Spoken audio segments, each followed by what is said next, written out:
अच्छा sir, UP में अभी उपचुनाव होने वाले हैं 10 सीटों में, क्या लगता है इस बार बीजेपी जीत पाएगी, नहीं जीत पाएगी? वरना लोगों के मन में तो अखिलेश यादव को जिताने की बात। निष्पक्ष 10 की 10 सीटें आप देख लेना, मोदी बीजेपी को मिलेगी। सर अयोध्या में तो नहीं जीत पाए, अब देखिए, कैसे? अयोध्या हम पता क्या होता है, हम एक चीज का ना मुद्दा बना देते हैं। अगर अयोध्या हम तो जीते हैं, फैजाबाद हारे हैं, तो उसके अकॉर्डिंग आप देखो तो ये मथुरा क्यों नहीं जीत पाए? कृष्ण जी के वंशज थे, उधर तो सबसे पहले इनको जीतना चाहिए था। काशी में क्यों नहीं जीते आप बताओ? ऐसी जगहों पे भी तो गिनती करो ना। अगर इनका वर्षा चल रहा था, इनका एक हुकुम का सर वाराणसी में तो बीजेपी भी हारते हारते बची है। देखिए, हारते हारते बची, ऐसे तो हम कह देंगे पिछली बार राहुल गांधी जी भी हारते हारते बचे, तो क्यों हार गए, पीछे हट गए थे? ये बताइए, उन्होंने फुटस्टेप पीछे कर लिया था। आज भी आप देखिए कि उन्होंने बहुत बड़ी उपलब्धि हासिल नहीं करी है, 53 से 99 पे आए हैं, लेकिन उनका 53 से 99 पे आ गए हैं, ये बहुत बड़ी बात है। कितनी बड़ी बात है? AK-47 चलानी शुरू कर दें हम, ये 20,000 की लड़ी फोड़नी शुरू कर देंगे। जिसके परिवार के 4-4 प्रधानमंत्री रहे हो वो 99 पे आ गई। जिसने भारत को गुमराह कर दिया, SC ST OBC सब खतरे में, हिंदू मुस्लिम खतरे में, हमारा लोकतंत्र खतरे में, संविधान खतरे में। तानाशाह आ गया, वहां से वो ध्रुव राठी को उतार के ले आए, यहाँ से केजरीवाल को ले आए। अब आप बताओ, इतना होने के बाद भी प्रधानमंत्री भी वही बना, गृह मंत्री भी वही बना, वित्त मंत्री भी वही है, परिवहन मंत्री भी वही है, लोकसभा का स्पीकर भी वही है, हमारे केजरीवाल जी भी बाहर नहीं है। तो ये खुशी बना किसकी रहे हैं ये बताओ? अपनी 99 सीट आ गई। हाँ, तो फिर इनको खुशी मना दो मैडम। कितने 2 साल से खाली। अच्छा एक बात बताइए, मोदी जी का उनको राहुल गांधी को बालक बुद्धि बोलना सही था? विपक्ष के सबसे बड़े नेता चुने गए हैं राहुल। बताइए, इतने बड़े नेता चुने गए और उन नेताओं ने इनको नेता विपक्ष बना करके भेजा है, तो नेता विपक्ष का मुद्दा क्या होना चाहिए? जनता की आवाज। नीट पे बोल रहे थे पहले 2 दिन, जब वहां पे पता चला जो कल्प्रिट हैं वो पकड़े गए, अलग समुदाय से टेप लगी। कितनी बार आप सुन रहे हो नीट के पेपर के ऊपर? मणिपुर तीसरी बार हुआ जब वहां शांति हो गई। अगर आप एक सर्वे उठा के देखेंगे 1947 से टिल 2014 तक उस हिंसा में 20,000 लोग मारे गए। टिल 2014 से 2024 तक मात्र 200 लोग मारे गए। 2 लोग मारे जाए चाहे 200 मारे जाए, निंदनीय है, लेकिन रेशो कम हुआ। दंगाइयों का, हिंसा को कहीं ना कहीं हुई। अभी 4 दिन पहले देख रहा था, द्रौपदी मुर्मू जी ने शौर्य चक्र दिया हमारे मेजर साहब को, जिन्होंने मणिपुर के अंदर वो संभाला हुआ था मार्च। तो क्यों दिया? अब ये उस सेना के ऊपर भी सवाल खड़े कर देंगे, तो आप सवाल ही खड़े करते रहो, मुद्दे मत उठाओ। आप बोलो मोदी जी आपने 22 एम्स बनाए, उनको 44 कब कर रहे हो? सर 22 एम्स बनाए कहाँ है? जवाब।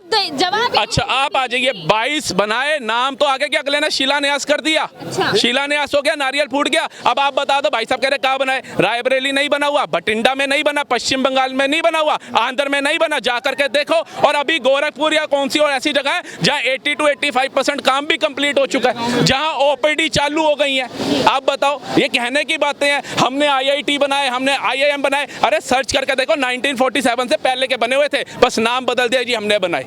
सर कांग्रेस ने भी काम किया है देश में, इतना नहीं। ठीक है, काम मनमोहन सिंह ने भी काम किया। हम तो कह रहे किया, हमने ये नहीं कहा कि 2014 के बाद ही भारत बना है, हम ये नहीं कह रहे। लेकिन जिस रफ्तार से 10 साल में काम हुआ है, उस रफ्तार से 70 साल 65 साल में काम नहीं हुआ। हमें ये चीज एक्सेप्ट करनी चाहिए।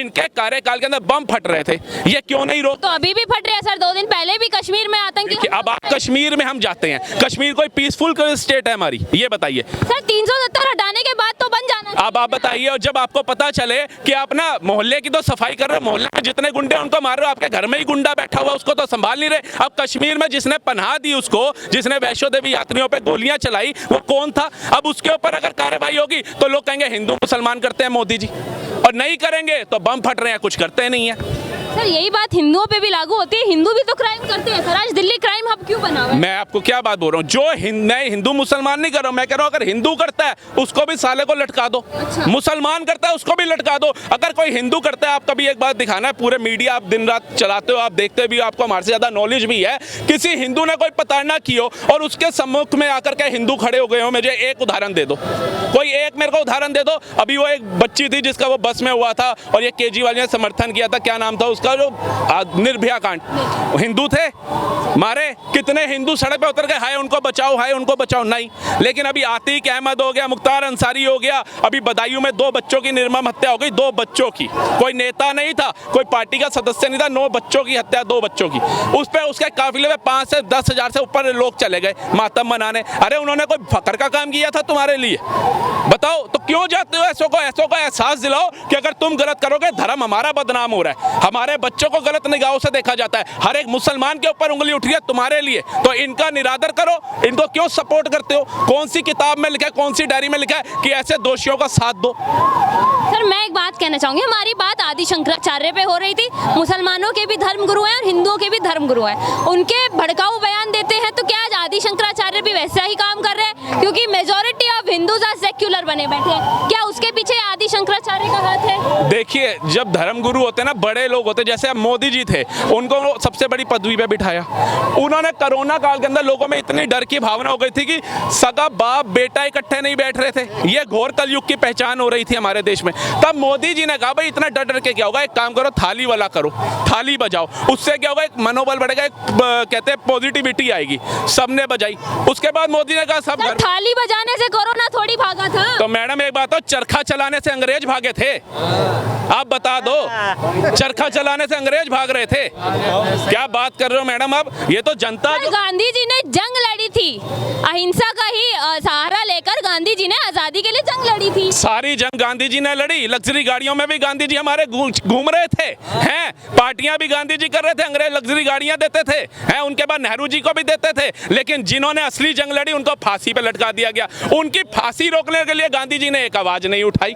सर इस बात के लिए आप लोग कब तक लड़ेंगे कि गांधी जी लॉयर थे, उसके बाद भी देश की आजादी के लिए जिन्होंने फांसी खाई उनके लिए नहीं लड़े? नहीं मैडम, ये तो इतिहास बता रहे हैं, हम तो उस समय पैदा। राष्ट्रपिता कहा जाता है सर उन्हें। देखिए, राष्ट्रपिता कहा जाता है, लेकिन असली राष्ट्रपिता जिन्हें कहा जाना चाहिए वो इतिहास के पन्नों से क्यों छुपाया गया? गुरु गोविंद सिंह साहिब जी को बोलना चाहिए था, जिन्होंने हंसते हंसते अपने 4 बच्चे चुनवा दिए, बहुत बढ़िया, जिन्होंने अपनी माता जी पूरा परिवार मार दिया। असली उनको दायित्व देना चाहिए था। क्या बात कर रहे हो? महात्मा गांधी जी को दे दिया। मैं कहता हूँ ठीक है, उन्होंने जो कार्य किए देश के लिए देना चाहिए था, लेकिन उनसे 1000 गुना लाखों गुना ज्यादा गुरु गोविंद सिंह साहिब जी ने किया। कहते हैं ना कहूं अब की, ना कहूं तब की, बात कहूं मैं जब की, ना होते गुरु गोविंद सिंह साहिब तो सुन्नत होती सबकी। सारे मुसलमान होते मैडम आज के में, मुगल बख्शने वाले नहीं थे, मुगलों ने बख्शना नहीं था, बख्शना होता तो आज कुछ चौधरी कुछ अलग अलग जाति के मुसलमान भाई बने बैठे हैं, ये भी ना बनते। वो डर गए, हमारे पूर्वज नहीं डरे थे क्योंकि वो गुरु गोविंद सिंह जी के साए के नीचे थे, उनकी चादर के नीचे थे, बच गए। आज हम गर्व से कहते हैं हम हिंदू हैं। सर आप कब तक इस बात पे लड़ेंगे? देश आज सेक्युलर है, आप लोग भाईचारे के साथ क्यों नहीं रहते? मैडम एक बात बताओ, पाकिस्तान भारत का हिस्सा था, मैं अफगानिस्तान फलाना ढिमकाना जा ही नहीं रहा। सब तब भी भाई भाई थे, अंग्रेजों से लड़ाइयाँ भी तब हिंदू मुस्लिम सिख ईसाई सबने लड़ी थी, शहीद मुसलमान भी हुए थे, हिंदू भी हुए थे, सिख भी हुए थे, सभी धर्म हुए थे। फिर ऐसा क्या हुआ, वो भाईचारा 1947 आते आते खत्म हो गया। फिर धर्म के आधार पे आपने चलो बंटवारा भी कर दिया, ठीक है, 2 भाई हैं, एक बाप की प्रॉपर्टी है, दोनों की सहमति नहीं बन रही है, तो वो कहता है भैया मुझे मेरा हिस्सा दे, मैं अपने परिवार में खुश रहूं, तू अपने में रह। होता है आज भी, लेकिन जब आपने अपना हिस्सा ले लिया, उसके बाद बताइए 1947 से टिल 2024 तक हम जी रहे हैं, आज तक हम शांति से रह पाए हैं? आप बता दीजिए मेरे को एक उदाहरण दो कि हाँ राहुल जी, मेरा नाम भी राहुल है, गांधी नहीं, राहुल जी, हम शांति से रह पाए हैं। आप मुझे एक उदाहरण दे दो कि हाँ, मैं आपको फिर उदाहरण दूंगा 1947 टिल 2024 में जी रहे हैं, आज तक हम आतंकवादी गतिविधियां से झेलना पा रहे हैं। जब तुम्हें पैसा दे दिया 365 करोड़ है, वो गदर का डायलॉग था ना, तिरपाल ढकने की औकात नहीं, और गोलीबारी की बात कर रहे हैं, सब कुछ तुम्हें दे दिया, उसके बाद भी तुम आतंकवादी घटनाएं कर रहे हो। पहले अपनी जनता को अनाज तो दे दो खाने के लिए, ये गोलाबारी क्यों वेस्ट कर रहे हो, क्यों शहीद कर रहे हो? फिर मोदी जी जब सर्जिकल स्ट्राइक करेंगे फिर रोगे, फिर तुम्हें लगेगा तानाशाह आ गया, और हम तो कहते हैं हमें ऐसा तानाशाह चाहिए। सर पाकिस्तान भी अब हिंदुस्तान के साथ में दोस्ती का हाथ बढ़ाना चाहते हैं, क्या बुरा? जब पूरी मतलब हो गई, टाए टाए फिस हो गई, अब पूरे देशों ने पैसा देना बंद कर दिया, मुंह इनकी तरफ देखना बंद कर दिया, भारत की याद आ रही है। जब टमाटर 400 रुपए किलो लेना पड़ रहा है, जब आटा 600 रुपए किलो लेना पड़ रहा है, हवा निकली पड़ी है, तब भारत की याद आ आप रही ये कहना चाहते हैं कि एक बार यदि पाकिस्तान की स्थिति फिर से पहले जैसी हो गई तो वो फिर से आतंकवादी हमले करेगा? कर शुरू देख लो, अभी तो मोदी की 240 हुई, एनडीए की 303 हुई, हरकतों में आ गया बाज। मैडम कुत्ते की दुम है, एक पल के लिए कुत्ते की दुम सीधी हो जाएगी, पाकिस्तान सीधा नहीं हो सकता। सर हिंदुस्तान का ही पार्ट है पाकिस्तान, आप कब तक बुराई करेंगे? हिंदुस्तान का मैडम पार्ट होता है ना, हमने उस मुसलमान भाई जो उस समय यहाँ रुके ना 2% से 22% पहुंचा दिए, हमने सम्मान किया अपने मुस्लिम भाइयों का, उनको घर घर जा करके खदेड़ा नहीं, वहां 22% से 2% हो गए और वो भी गायब हो गए। काय का भाई है वो हमारा, काय की उसके अंदर हमारे अंदर वो है। अगर भाई होता ना वो कहता चीन की ऐसी की तैसी, अमेरिका की ऐसी की तैसी, हिंदुस्तान के साथ आज भी पाकिस्तान खड़ा, कोई देखे हमारे भाई की तरफ। वही सबसे पहले हमारे घरों में बम फेंक रहा है। हम अमेरिका, रूस, चाइना, फाइना को तो बाद में निपटेंगे, पहले पड़ोसी को तो निपटने योग्य हो जाए। आज जब निपटने योग्य हो गए, तो भैया रूस कह रहा है सर्वोच्च सम्मान ले जाओ, है ऑस्ट्रेलिया कह रहा है मोदी इज अ बॉस, वो पपुआ लूनी का कह रहा है पैर छू लो बाबूजी आ गए, मालिक आ गए, दाता आ गए। तो ये आज से पहले अमेरिका था ना, यही हम सुनते थे इंडिया अनएजुकेटेड कंट्री, भूखे नंगों का देश है। आज उसके पढ़े लिखे सांसद कैसे ऑटोग्राफ लेने के लिए तरस रहे हैं मोदी जी का। मोदी जी ने कहीं ना कहीं जज्बा जो है भारत का बढ़ाया है, इसमें दो राय नहीं है। 70 साल रही कांग्रेस, 65 साल रही कांग्रेस, बड़े बड़े वेल एजुकेटेड प्रधानमंत्री थे। कब तक आप मोदी का सहारा लेके भारत को ऊंचे लेवल पे लेके जाएंगे? देखिए मैडम, हमारे घर के अंदर भी जो बुजुर्ग होगा, जो मेन हेड ऑफ फैमिली होगा, हम उसके बलबूते पे ही पूरी फैमिली चलाएंगे। हमारी हेड ऑफ फैमिली की अगर हम सुनेंगे ना, हमारा घर बना रहेगा। जहां हर एक सदस्य अपनी अपनी विचारधारा वाला आ जाएगा ना, वो घर टूट जाएगा। सर आज नहीं तो कल बीजेपी को प्रधानमंत्री के पेश के लिए नया चेहरा लेकर आना ही पड़ेगा। देखिए चेहरा क्या कौन बैठा है भैया? कौन बैठा है? आदित्यनाथ बिल्कुल बैठे हैं, योगी आदित्यनाथ। और मैडम मैं आपको बता दूं जो हमारे देश की गति, क्या बोल रहे हैं अंकल? जब तक मोदी कौन आएगा, कोई नहीं आएगा।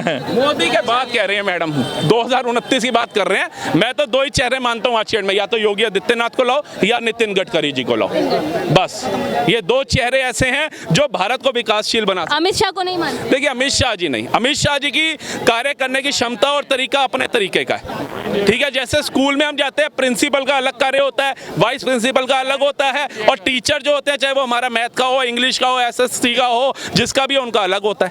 तो हर तरीके से काम चल रहा है। और हम कहते हैं मोदी को, जितने लोग बोलते हैं ना, हम तो कहते हैं और बोलो। वो तुम जितना बोलते हो ना, वो कहते हैं रुक जा, रूस पहुंच जाते हैं, सर्वोच्च सम्मान पाके आ जाते हैं। बंदा क्या सिर्फ मोदी जी इस बार सम्मान पाने के लिए ही आए हैं? क्योंकि कार्य तो अभी तक कुछ करा नहीं। कार्य कुछ नहीं करा, मतलब बच्चा हमारा पढ़ लिख नहीं रहा, फर्स्ट ऐसे ही आ रहा है, मेडल ऐसे ही ला रहा है। मैडम हवा निकाल रखी है, टाइम फुस हो रखी है। ये तीसरी बार जा रहा है मणिपुर।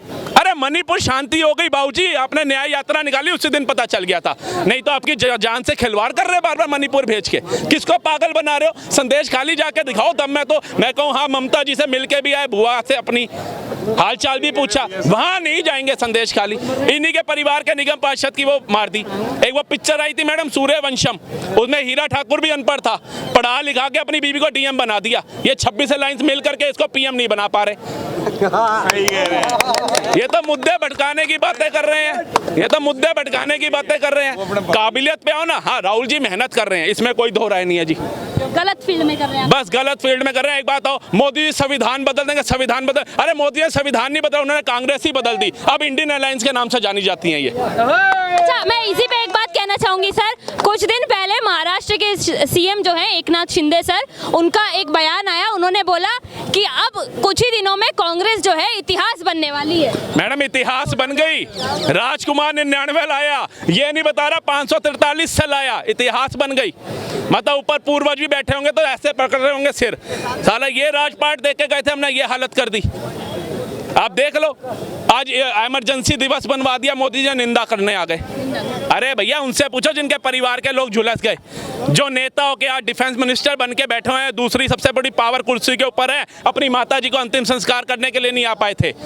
आप बताओ कितना मतलब उस समय शॉकिंग चीज रही होगी इनके लिए। अब सुनते हैं तो हमें भी लगता है भाई ये तो बड़ा खतरनाक होती थी उस समय की राजनीति। आज कम से कम मोदी जी हैं, कितनों पे लाठियां गोलियां चलवा दी 10 साल के कार्यकाल के अंदर, कितने नेताओं को सबको जेलों में डाल दिया। अब केजरीवाल जी चले गए तो कह रहे भैया ताना तानाशाही होगी। सोरेन कैसे बाहर आ गया, संजय सिंह कैसे बाहर आ गया, राहुल गांधी जी की सदस्यता रद्द हुई थी कैसे मिल गई, इन सब पे जेल चल रही है। वो लालू जी पैरोल पे हैं, लेकिन अंबानी के घर खाना खाने पहुंच गए, वो भी पूरा परिवार लेके। अंबानी जी को लिखना पड़ा सह परिवार, अगली बार नहीं लिखूंगा, कम से कम 2 बंदे सर, ये वही विपक्ष है जो अंबानी अडानी को गालियां बका करता था लोकसभा में, पूरे अंबानी परिवार को बहुत कोसा गया है। आज वही विपक्ष उन्हीं के बेटे की शादी में पहुंच गया। सर वो मालिक हैं, उनको पता उद्योगपति हैं, हमारे राज्यों के अंदर उद्योग लगा के यानी आप मानते हैं कि बीजेपी सिर्फ उद्योगपतियों का समर्थन करती है? एक बात बताओ, बीजेपी कौन सा उनको समर्थन करिए? बीजेपी ने कितनी सरकारी एजेंसियां उनकी झोली में डाल दी, और मोदी जी जाकर के कौन सा, जब अनंत अंबानी छोटे थे दूध की बोतल लेकर के गए थे पिलाने के लिए। उद्योगपति हैं, देश के अर्थव्यवस्था में उनका योगदान है। आज ये उद्योगपति कहते हैं ना, भैया तुम मेरे को बड़ा गालियां दे रहे हो, मेरे को बड़ा कोस रहे हो ना, चलो भैया पैकअप करो, अमेरिका जा रहा हूं। अमेरिका सोने के अशर्फियां फैला करके उनको स्वागत करेगा, और इनको पता चल जाएगा जो लाखों लोगों का रोजगार जाएगा। 40 दिन बेनागा लंगर चलाया उसने। यहाँ के ये नेता अखिलेश यादव हो, राहुल गांधी हो, लालू प्रसाद, कितने अपने बच्चों की शादियों में लंगर चलाते हैं, उल्टा गरीबों के घर का राशन खा जाते हैं। उनको राशन नहीं देते, उनके राशन कार्ड के ऊपर घोटाले कर जाते हैं। ये है वो भैंसों का चारा खा गया है, ये भंडारे करेंगे। इनके यहाँ पर देखो कितने लोगों को रोजगार मिल गया। और भारत छोड़ो, पूरे विश्व की नजर अंबानी ने दिखा दी कि यहीं रहेगी भारत के ऊपर। सबको बुला लिया, किम किर्डसन आ गई, वो जस्टिन बीबर आ गया, जॉन सीना आ गया, ये बड़े बड़े धुरंधर आ गए। इससे पहले एक और बुला ली थी, उसने कहा आओ मैं तुम्हें दिखाता हूँ जिसको तुम गरीब देश बोल रहे थे भारत को, उसका एक उद्योगपति तुम्हारे सारे सिंगरों को जिनके आगे तुम पागल होते हो उनको देखो कैसे नचा रहा है बनियान के अंदर। आओ करो भारत से मुकाबला। मोदी अंबानी चाहता अपने लड़के की शादी बाहर भी तो कर सकता था, बाहर भी उसके घर है, बड़े बड़े फार्म हाउस हैं, वहां नहीं कर सकता था? 2 मिनट लगते हैं उसको जाने में, जब विराट कोहली कर सकता है, रणबीर कपूर कर सकता है, ये एक्टर कर सकते हैं दिखाने के लिए। अंबानी को दिक्कत थी। अंबानी ने कहा मेरा पैसा मैंने भारत की जनता के टैक्स के पैसे से कमाया, मेहनत चाहे मेरी थी, तो वो पैसा मैं भारत में क्यों ना लगाऊं? उसने सारी चीजें, सारी जितनी भी खाने से लेकर, काशी से एक हमारा भाई चाट पापड़ी वाला गया, जमीन से जुड़ा नीता अंबानी खुद उनके घर गई खाने। तो ये काबिलियत है, इसको सम्मान करना चाहिए हमें। सारे साधु संत, भारतीय संस्कृति अगर देखने को मिली तो उन्होंने दिखाई कि कैसे शादी होती है। और हमारे शादियों में परिवार में 200 बंदे आ जाते हैं ना मैडम, हम नहीं अटेंड कर सकते, बुआ नाराज हो जाएगी या फूफा नाराज हो जाएगा। उन्होंने 2,20,000 पता कितने लाखों की तादाद में आए थे, क्या सबको अटेंड किया, किसको छोड़ा बताओ? उसके बाद वाइल्ड कार्ड एंट्री हुई हमारे नरेंद्र मोदी जी की,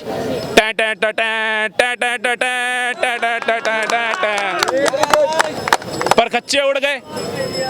तो ये काबिलियत जिसकी है मैडम उसकी ही रहेगी। दुनिया जानती है मोदी अपने देश के लिए क्या कर रहा है।